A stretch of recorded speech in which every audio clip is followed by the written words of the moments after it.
Hello, my name is Reverend Stephen Levitt. I'm a Methodist minister in the Bromsgrove and Redditch circuit. I'm here to present a short film to you, encouraging you to engage in Refugee Week 2023, a time when we think about refugees, our attitudes towards them, the actions we can take. But I'm filming here from Emmanuel Church in the Ecumenical Centre, right in front of this wonderful tapestry, which was made in memory of Millwards and Sons. That was a big employer back at one point in Redditch. So if the plaque doesn't look too clear, I'll try and get a bit closer. There you go. Henry Millward and Sons. So the tapestry was put in 1980. Good time ago itself now, but that was to mark 250 years since the opening of the factory. So that must have been in 1730, mustn't it? Something like that. And the reason it's here is because the forebear church of this, I think, was Evesham Street Congregationalist Church. It merged with a few other churches to make this current place. And it was known as the Needlemakers' Church, I think. Someone might be able to correct me on that, because the person who put a lot of the money into it and encouraged its growth was the Millward family. And the tapestry gives that away. There's the needles. And what's that about is he was a famous needle factory owner. There are some factories, probably of the sort that were his factory. There's the cross in a creative style, and there are Christian symbols showing his commitment to needle making, to employment, but also faith. Now, here's the thing, and I hope I'll stay on the camera here. What's that got to do with Refugee Week? Well, here's the connection, possibly. Back in 1572, there was a terrible thing that happened on the continent, in and around Paris, but in the whole country of France, called the St. Bartholomew Day Massacre. And on that day, at the behest of the king, one of the Philips or Louis, I can't remember which one, after a lot of tension in the land, where it was a primarily Catholic land, but there were Protestant people of some high standing who were looking for a better representation, inclusion, and some power, really.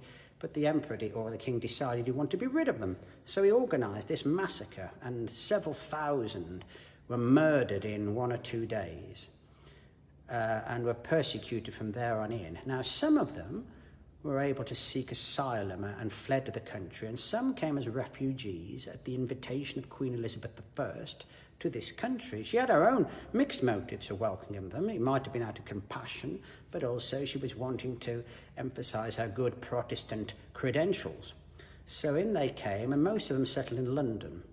But in time, a contingent of them was sent or moved up country to a little small village in Worcestershire called Studley, which is just down the road from here. And they set up camp and then set up home, but then they set up business. And it turned out that these Huguenots, as they were called, a particular group within the French Protestants, were wonderfully skilled in needle making. There was a rudimentary industry in this area, but they were tended to be a bit rough and ready, the needles they made. But along came the Huguenots, who were greatly skilled, full of knowledge, full of industriousness, and within a decent amount of time, they started to grow their business, employ people, and there's some estimates that at its height, over 3,000 people employed in and around the factories, just in Studley, I think. I might have to check that historic fact out, because it sounds quite high. And then that spilled over into another insignificant little settlement that used to have a bit of an abbey, but that had been knocked down by Henry VIII not too long ago, as it turned out. But there wasn't much of a town or village, but that place was Redditch. And before you knew it, that conurbation was growing as well under the influence of the Huguenots with their needle making.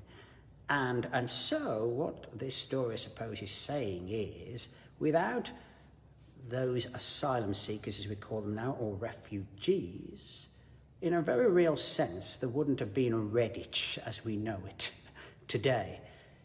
Redditch has gone through many phases since, other people coming in, often from other parts of our own country, from Birmingham, but we've had other immigration times, and it's grown.